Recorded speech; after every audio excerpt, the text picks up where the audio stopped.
Hello, welcome back to another Ruffa Sports Cars video. In today's video, I have a topic about why my, well, there's a couple different topics I'll talk about in this video, but probably one of the main ones is going to be the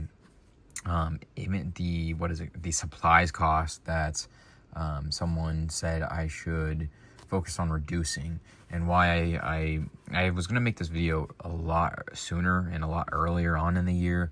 I've had a lot of content that I had able to been record and all that, so I haven't really been able to do like these sit down ones and just talk to you guys. And so these are some of my, I think, I don't know, these are some of my more iconic, or like this is kind of like peak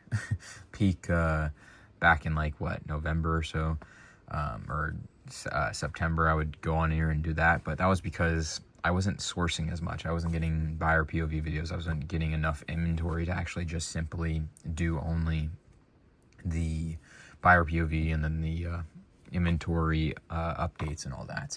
But I do want to intersperse these every now and then to actually talk about certain things, and it's a nice little splash of different color of content, I think, personally. The video title that I had was my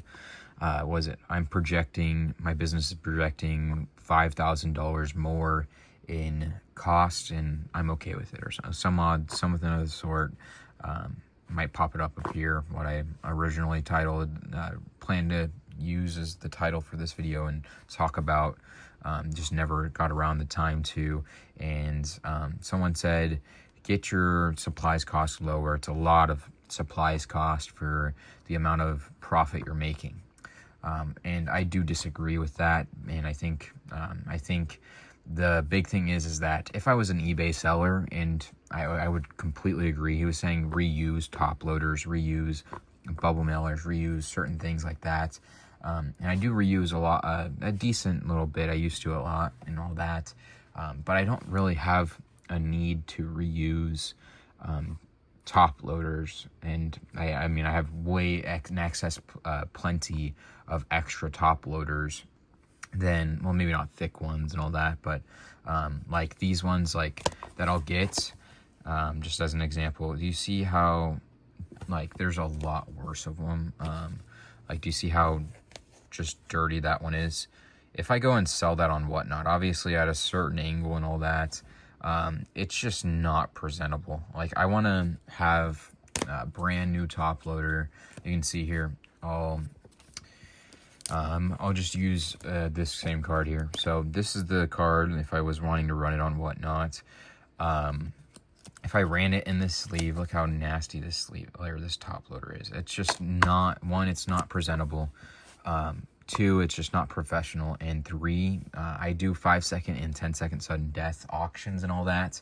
And I found having new top loaders in comparison to these old raggedy and ranky top loaders, it actually increases your profit and your dollar amount sold, and in turn your profit, obviously, as I said. But you can see here, this is a top loader that I used last week, and then had to use, I had to send it via card saver and all that. So the order was what I classify as a card saver order. So I took them out of the top loader, and this is what I have left over. So this was the way I was able to present the card and all that. Do you see how much clear it is in a span of 5 seconds? You don't realize how much and how wild. I probably show each individual card for probably an average of like 12 seconds or so, maybe 15, depending on how quick I talk and all that, or what I say about a card, maybe 15 or so. But I simply say, this is AJ Smith Sawyer on the Prism Refractor Topps Chrome Rookie. There you go, it's live. And then 5 seconds, typically, especially on a card like this, 5-second auction, sudden death, take it off, and then I post-it note it. So post-it note it, take it off, post-it note, and it goes into the pile. And that is all that someone will see of that card. They see it for probably a good 12 seconds or so. I don't know how long that was. I might pop it up here on how long it was. But that difference between the brand new and, you know, obviously this top loader isn't even the most clear thing. In terms of my standards, I probably wouldn't even use this one, especially when I was like first starting and being nitpicky about the top loaders and all that. But if I did the same thing here, I said, all right, here you go, here's an AJ Smith Sawyer, and like didn't like completely show and all that, and I was showing you like just the nasty top loader, I think it's a lot worse presentable wise. And I think you can see that in both my numbers, profit wise, and just my sales numbers in general for the first year and all that, or first 3 months of the 2025 year there. You can go back and look, and I think I profited more money in the first 3 months of 2025 than I did the entire year of 2024, and that is in part because of that switch I did in replacing every single top loader and that I could for, like, I don't do like thick ones sometimes and all that. Like you'll see like this one will probably be staying in the thick top loader, which I think this one's a lot more clean. I was using a really rough example, obviously, or an exaggerated example, but there's even worse top loaders I found. Like this one's pretty bad, especially for chromium stock cards. That you know, they have no idea if these are scratches on the card and all that. But like this one, you know, paper, it's not that bad. Like it's just still, this is unacceptable, especially the thicker stock. I would sell that in that one. I do replace every single one of these regular standard size ones, and my plan would be in the future potentially to replace all of these, but for now I think this one's acceptable, and actually maybe even always will be acceptable potentially, because there's certain points where I will just remove them, all that. But the thicker stock cards is really where I do cut down on my supplies cost and all that. I do not reuse bubble mailers. Bubble mailers, if I reuse them, it's just not professional and all that. And also, I will say this, and I've said this in other videos, and I'll probably say it more and more. The extra cost that I might spend on top loaders is simply, and this is not financial advice, ask a licensed accountant and all that, but it's simply a tax write-off.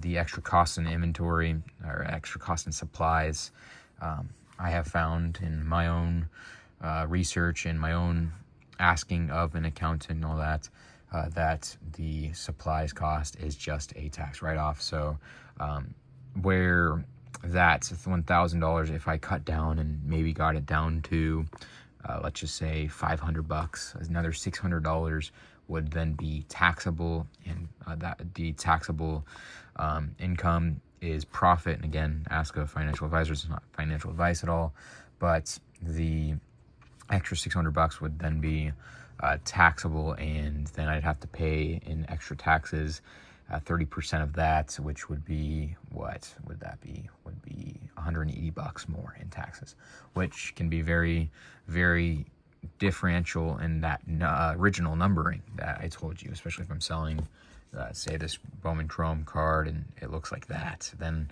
you might see my profit already reduced down to, instead of 8,000, I think it was even $8,600 or so, you would see my numbers decrease down to about, I would guess, maybe 4,000 or 5,000 bucks or so. And that's probably pretty, actually it might even be lower than that. It might even be 3,000 or 4,000, because the brand that I've built and all that, the reputation I built is that these guys are going to find 98, 99 or so, 96 maybe, depending on how many thick top loaders and all that, especially, but in a given night, probably close to 98 or 96%. So some odd amount in that range that all those top loaders are going to be pack fresh or just brand new. Especially I'm going to be doing that with thicker guys and all that, or in a card saver and all that is new, or at least, you know, was new when I went it up and used it and all that. So, and then I also I remove these sleeves and all that. Even I go a further step and remove these sleeves, especially ones with like dimples like this. You can tell there's dimples like that. Now, that's a big issue, especially when, let's just say, look how scratched up this one is. This one would be, I mean, technically I don't even really, I do, it's technically sometimes buys, I can tell that a brand new sleeve has been used and all that, so I don't, but majority, probably 95% of the time, I even use new sleeves and get them new sleeves for the order.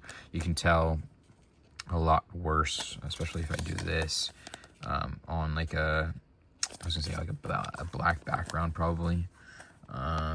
But yeah, this thing is definitely mangled and all that. So I use new sleeves, I use new top loaders, and I don't reuse team bags and all that. I just think, again, the extra cost and all that, if I tried to cut down on supplies cost, it would hurt my my profits. I think they call it the bottom line, potentially. I might be using that terminology wrong there. But I would be seeing a negative impact on my business in general, I think, personally. And I did switch that around, probably 6 or 7 months ago or so, depending, where I used completely new top loaders and all that, and new sleeves, and just had it, have that be a business model for me. I switched to selling off baseball cards and all that too, so that's seen easier relief of sourcing inventory and all that, and it's also seen potentially a little bit higher overall profit, as football is just gets tough to source only football. Now I want to talk about the last video I did, or 2 videos ago, which was the if you haven't seen it yet, I'll pop it over here, but it's the biggest discrepancy in the sports card market right now. And I think I don't know how long it'll last, how long, what point in time will that discrepancy be not there, or all that. And I think I do want to touch on a couple topics. Print runs could be a thing, just in general, just a whole bunch of different things. I don't remember the other topics at hand, but the top 5% is what someone was talking to me about. I disagree with quarterbacks. I think if you look at the entire NFL market there, all the quarterbacks, or most of the quarterbacks that are starting especially, are in that top 5% market-wise. But if you're talking only quarterbacks, that would mean only 2 QBs actually have a market. That's sufficeable. And statistics-wise, I did say this to them, it'll be Mahomes and Lamar Jackson, and you can see Josh Allen actually even has a higher market. I also didn't even talk about certain players and all that. I think they have 4 different examples here to show you, or to talk about, just touching on it. You have Joe Burrow, you have Jalen Hurts, you have Brock Purdy, and CJ Stroud. 4 guys, newer products, 2020 and beyond. 2020 for Hurts and Burrow, and then 2022 for Purdy, I think, and then Stroud is 2023. But if you look at their Donruss Rated rookie, 3 cards, or I just did 1 card even, but I think Stroud's like $4. You have Purdy at $6, $5.99 his last sale, and then Hurts is even $6. So Brock Purdy is at the same as Jalen Hurts, and Jalen Hurts has a Super Bowl win, and then Joe Burrow is even at $13, so that's double what Jalen Hurts is. And I do think that, again, a lot of it is hype, as someone said to me. I'm not disregarding that. I just think, again, you're going to see a lot less heartache with the low-end market in comparison to buying J.J. McCarthy at a 1-to-1 price point as Lamar in a high-end world. And I just want to save you guys, the viewers, that heartache and that future. I just think people are asking for heartache when they're buying these high-end cards at some of these evaluations. That's what I want you to think about. I'm not saying don't go and buy high-end stuff. If you want to, go ahead and do it. But I think the probable long-term smarter answer, if you do want to invest, I don't like talking about cards and investing at all. I don't think it is a proper investment. But the big thing is that these guys, I think, have the low-end market such a floor, in comparison to what their high-end market could be, where you can have even have higher gains and all that. That was the main point, is that just think about it, and don't be sad if you're doing only low-end stuff and all that. Take it with a grain of salt. It's over glamorized, and in my own opinion, right, it's over glamorized, and this isn't financial advice, but over glamorized, just overhyped, and it's really confusing me how it's mainstream, or, you know, like, I'm gonna say some people's and all that, but King of Cards, he's doing a lot, like, he does a lot of videos and all that, a lot of content and all that. A lot of people know him. But he'll buy high-end stuff at, like, what is it? I think he even saw him buy high-end stuff at like 70, 80%, which in today's market, I think even 70% I've seen him buy some stuff at. Today's market, buying high-end stuff at 70% is wild, because you know very well he's going to go and get 95 to 100%, and so he's gaining 25% on it. Obviously, it's his own stuff. He can do whatever he wants. People can sell to him if they want to and all that. I just know when I was looking at some of the stuff, it pretty much was prime repack stuff for people, and I know I know that's a lot of what, you know, people are looking for in the repack world, is that range he was buying at, and then he got him down to like 70% on a deal or something like that. Crazy. Yeah, I think that high-end market is, I don't know, I think it's held together by some bubble gum and duct tape and shoestring, or, you know, just, it's like, I think it's just, I don't know, I think people are I think it's a game of very small, very minuscule percentage points, and very, very drastic falls is what I think that high-end market's made out of. And I don't know, I personally am not touching high-end stuff with a 10-foot pole right now. Would I one day? Yeah, I mean, I bought the Bowers Kaboom. That was by far the highest single dollar card that I bought, just in its own outright, and I would probably not be spending that much money unless an opportunity presents itself like that, where I know I could flip it for a certain price point right away. And, you know, I'd need to be able to make my margins and all that. But the single card risk for me is just not worth it, where at that high end, that super high end market, it's just not worth it to me. Where some people might, you know, be looking at their bank account and being like, well, I can spend, you know, they might be looking at it like it's a low end, like I do the low end market. So I do see certain different avenues and all that. But in terms of people just thinking that I'm completely wrong, or my intentions were to uplift and to show my thought process automatic, like that happens to me automatically, just because I'm like, well, I can buy a whole bunch of these cards and only buy a fraction of that, and then the downside there is so much lower, where I think the low end market's a lot more achievable for the everyday person, all that. But yeah, I mean, I'm going to be an advocate for the low end market until the end of time. It's not going to change, and that surely isn't going to deter me from making a video on a topic that I think I do believe in, and I am doing in my own thing with Brock Bowers. Am I doing that with the QBs? No, I'm not stashing with the QBs. I'm not, you know, I don't have a position. I'm going to offload them all, and they're going to be at that price point where I do think a lot of people can make a lot of money from buying from me. Especially given the careers that these guys are hopeful to have.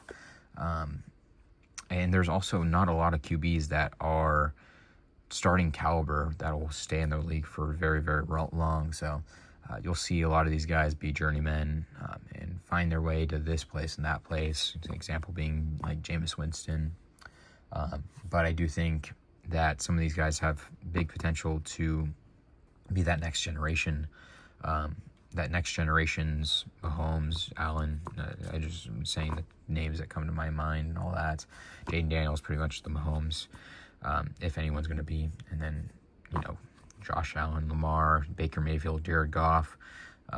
There's even more. We didn't even talk about Dak Prescott, Joe Burrow, Jalen Hurts, Brock Purdy, C.J. Stroud, Bryce Young.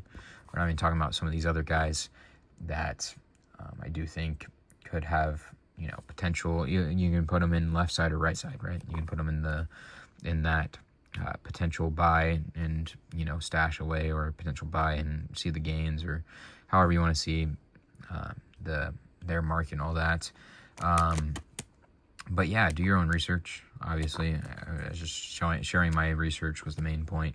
Sharing my research and doing a nice video. There's a different video, 53 minutes of me talking about why people who say they're just base cards are just not simply doing their own research, and realize if they realize those numbers, I doubt many people would say they're just base cards. That was my main point, is don't be upset with what you can afford if you can only afford base cards, because in the grand scheme of things, that low-end market does seem to pan out in the long run.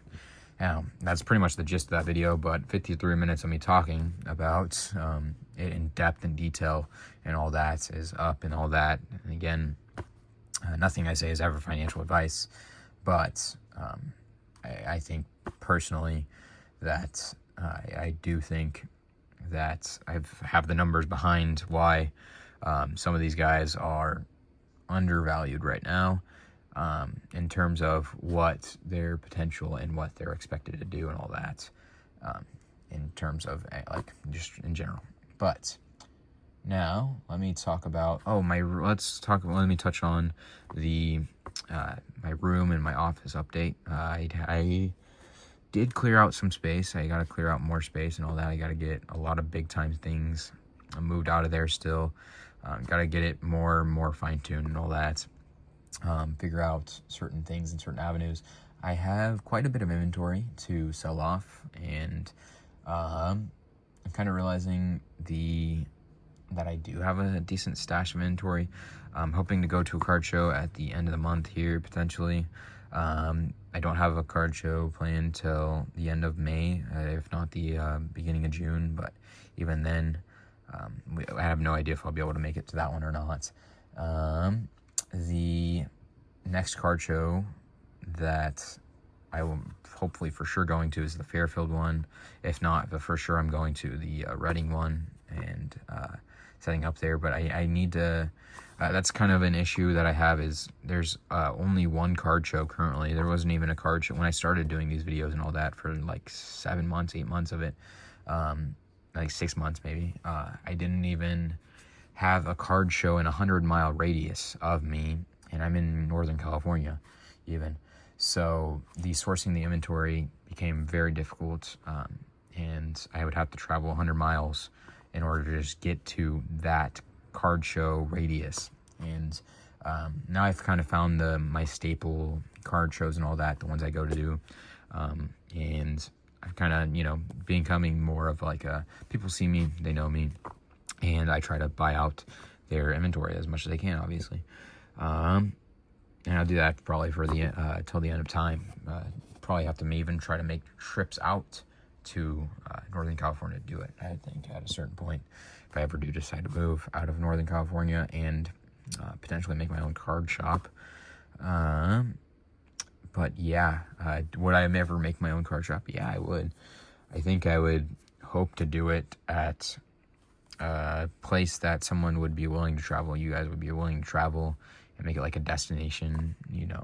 I probably want to try to make it like a Burbank destination shop or Cards HQ caliber, but that I probably wouldn't become close. But I mean, in terms of like a card collector too, potentially, something like that, of that sort, where they have that shop, and it's like a grounds of trade nights, and just like something where, let's just say, maybe Oregon's an option potentially. I haven't really thought fully about it. I was going to say Denver could be a potential option. I don't know how expensive Denver is, but I don't really want to go to Denver because I'm a Raiders fan, but technically I could go see the Raiders one time a year, potentially. So who knows, really.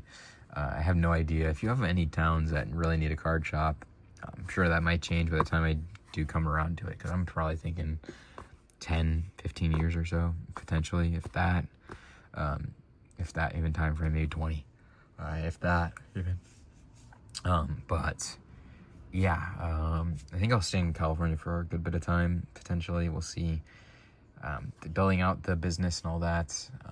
Maybe I was thinking one day Alaska would be wild. I am thinking no on that one, but just because simply the the shipping to get the cards out there would be so much. But there's probably not a lot of card shops out there, and I just think it would be like low cost of living. Technically, maybe not even. I don't know. I don't really know how much it would cost to live in Alaska, but also I'm not very good at survival skills where I probably couldn't hunt, certain things like that. But I mean, I could learn, just certain things like that. But I mean, people would barter with me to like have like, so I don't know. I did have that thought. But yeah, I really like Alaskan Bush People. There's that show. And I liked there's certain Alaska shows that I liked. Definitely Alaskan Bush People, but I'm trying to think of other ones. Maybe like, I'm not too sure, but I liked that one for sure. Alaskan Bush People. Just like the terms of surviving and all that. I like what is his name? The videos of the dad. I'm drawing a blank on what their actual username is, but the card thing. No, the Outdoor Boys. I think it is the Outdoor Boys channel. But yeah, them going and surviving in Alaska and all that, or having fun and doing catching cooks or whatever. Those videos I like, but I don't go and do those ever myself. But yeah, that's all I really got in this video. Sorry for going on the tangent. But yeah, so I very, very much appreciate you guys for watching this video. Take it easy with me. I hope I see you in the next one, and deuces.